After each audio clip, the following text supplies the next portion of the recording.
Hello students, तो आज हम लोग इस वीडियो में सॉल्व करने वाले हैं class 10th mathematics chapter real numbers का एक केस स्टडी बेस्ड क्वेश्चंस। तो चलिए देखते हैं अपने पास डाटा क्या दिया हुआ है और उससे रिलेटेड क्वेश्चंस क्या पूछे गए हैं।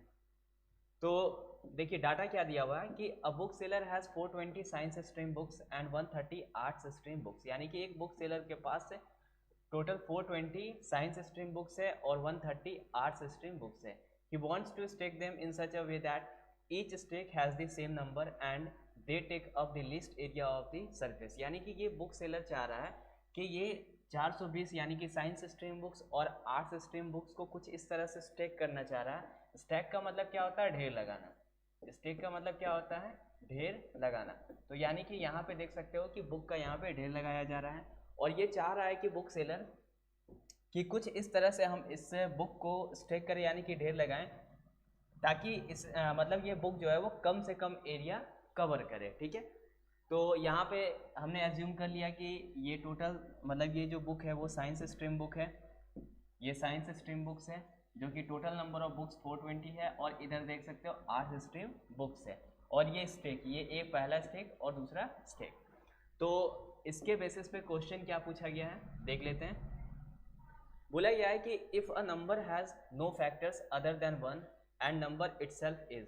तो इसमें से ये बोला गया है कि वो नंबर बताइए जिसका फैक्टर अदर देन वन नहीं होना चाहिए, यानी कि सिंपल सा बोल सकते हो जिस नंबर का फैक्टर वन होना चाहिए और इटसेल्फ होना चाहिए। तो वो नंबर क्या है? तो हमें पता है वो नंबर प्राइम नंबर है। चलिए अगला देखते हैं क्या क्वेश्चन पूछा गया कि what is the maximum number of books that can be placed in each stack for this purpose. देखिए एक्चुअली रियल नंबर्स में जो वर्ड प्रॉब्लम आपको मिलेंगे आइदर वो एलसीएम पे बेस्ड होगा या तो वो एचसीएफ पे बेस्ड होगा। एलसीएम और या तो एचसीएफ पे बेस्ड होगा।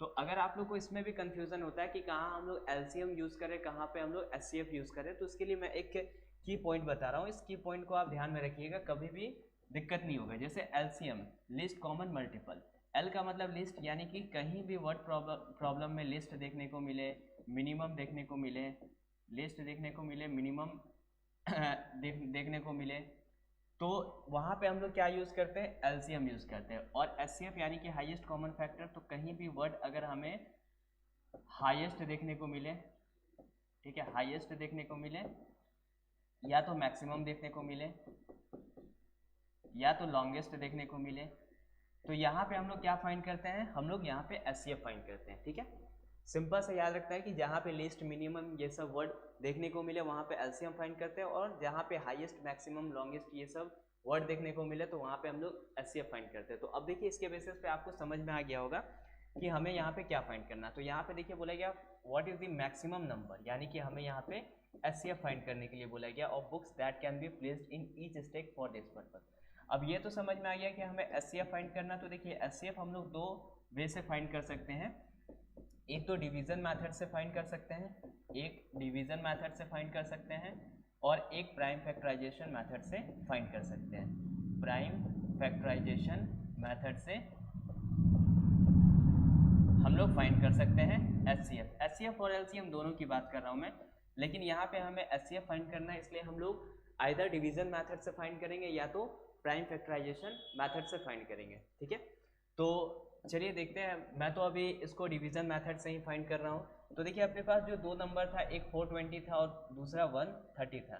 तो इसको मैं क्या कर रहा हूँ, जो नंबर बिगर है उसको मैं डिविडेंड के प्लेस पे रख रहा हूँ और जो नंबर शॉर्टर है उसको मैं डिवाइजर के प्लेस पे रख रहा हूँ। ये एक्चुअली 3 बार में कैंसिल होगा, ये 3 3 जा 9 और ये 3 यानी कि 0 और 1 यानी कि 130 और ये 13 बार में पूरा कैंसिल हो जाएगा। ठीक है, यानी कि मैं डिवीजन मेथड से इसलिए फाइंड किया ताकि ये इजी है। आप चाहो तो दोनों नंबर का प्राइम फैक्टर निकाल सकते हो और उसमें देखना है कि कॉमन फैक्टर का जो लिस्ट पावर होगा वो हमारा एचसीएफ होगा। ठीक है, तो एक्चुअली यहाँ पे देख सकते हो रिमाइंडर 0, तो यहाँ पे जो भी डिवीजन होता है वही एचसीएफ होता है, यानी कि दोनों नंबर का एचसीएफ जो है वो 10 होगा। क्लियर है? यानी कि एक स्टेक में मैक्सिमम नंबर ऑफ बुक कितना हो सकता है? 10 हो सकता है, अगला में भी 10 होगा। इस तरह से करके मतलब कि बुक को जब अरेंज करेंगे तो बेसिकली बोला गया मैक्सिमम नंबर यानी कि 10 की बात हो रही है। ठीक है, अगला देखिए क्या बोला गया कि which mathematical concept is use to solve this problem. यानी कि ये जो हमने फाइंड किया ना, एचसीएफ फाइंड किया, यानी कि यहाँ पे हम लोग एचसीएफ किस मेथड से फाइंड कर सकते हैं। तो अपने पास दो मेथड है, आइदर वो डिवीजन मेथड है या तो प्राइम फैक्टराइजेशन मेथड है। तो यहाँ पे देखिए एरिया ऑफ अ ट्राइंगल नहीं होगा, अरिथमेटिक प्रोग्रेशन नहीं होगा, नन ऑफ दिस नहीं होगा, यानी कि प्राइम फैक्टराइजेशन मेथड से हम लोग एचसीएफ फाइंड करते हैं। चलिए अगला देखिए क्वेश्चन क्या बोला गया है कि if the book seller double the quantity then the maximum number of books that can be placed in each stackage. अब बोला गया है कि अगर मान लिया जाए क्वांटिटी डबल कर दिया गया, यानी कि 420 यहाँ पे दो, मतलब इसको 2 से मल्टीप्लाई कर देते हैं, यानी कि 840 जो है वो साइंस स्ट्रीम हो गया, और आर्ट्स कितना था 130, तो इसको अगर हम लोग 2 से मल्टीप्लाई करते हैं तो 260 हो गया आर्ट्स। ठीक है, यानी कि अब दोनों मतलब अगर क्वांटिटी को डबल कर दिया जाए तो हमसे पूछा गया है कि एक स्टेक में मैक्सिमम नंबर ऑफ बुक्स जो है हम लोग कितना रख सकते हैं। तो अभी हमने देखा दो नंबर का एचसीएफ यानी कि 420 और 130 का एचसीएफ हमने देखा 10 आया था।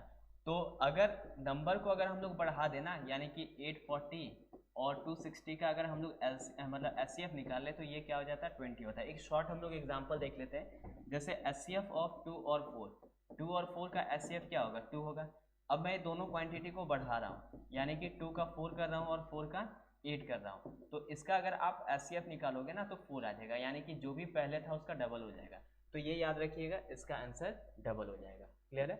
अगला देखिए, अगला क्या बोला गया, find the LCM of the given book streams. यानी कि अब जो दो नंबर है, यानी कि 420 और 130, इसका हमें क्या निकालना है, एलसीएम फाइंड करना है। तो देखिए एलसीएम भी दो मेथड से फाइंड किया जा सकता है, आइदर वो डिवीजन मेथड हो या तो वो प्राइम फैक्टराइजेशन मेथड हो। तो हम लोग क्या करते हैं, इसको डिवीजन मेथड से फाइंड करते हैं। तो डिवीजन मेथड क्या है, चलिए देख लेते हैं।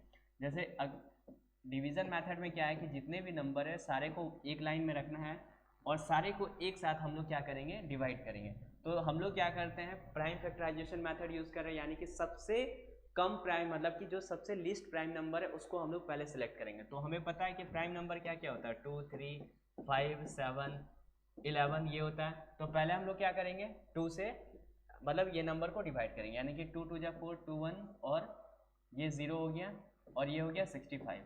फिर हम लोग क्या करेंगे, 2 से ये कैंसिल नहीं होगा, 3 से भी नहीं होगा, डायरेक्टली अब 5 से कैंसिल होगा, यानी कि 5 4 जा 20 और ये हो जाएगा 5 2 जा 10 और ये हो जाएगा 13।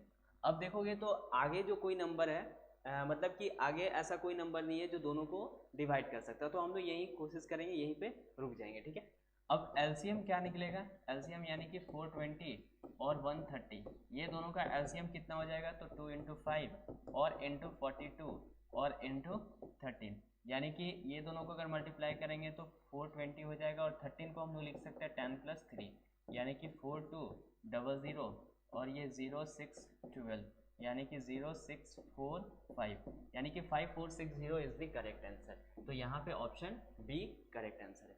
तो देखिए ये केस स्टडी बेस्ड क्वेश्चंस में टोटल 5 मिले हैं, 5 में से किसी 4 का आपको आंसर देना है। तो कोई आपको इजी, जो भी 4 क्वेश्चंस इजी लगता है उसी का आप आंसर दीजिए। ज़रूरी नहीं है कि आपको पाँचों का पाँचों आंसर मतलब कि सॉल्व करना ज़रूरी है। ठीक है, तो इसी तरह से हर चैप्टर का केस स्टडी बेस्ड क्वेश्चंस मैं इस चैनल पे अपलोड करता रहूँगा।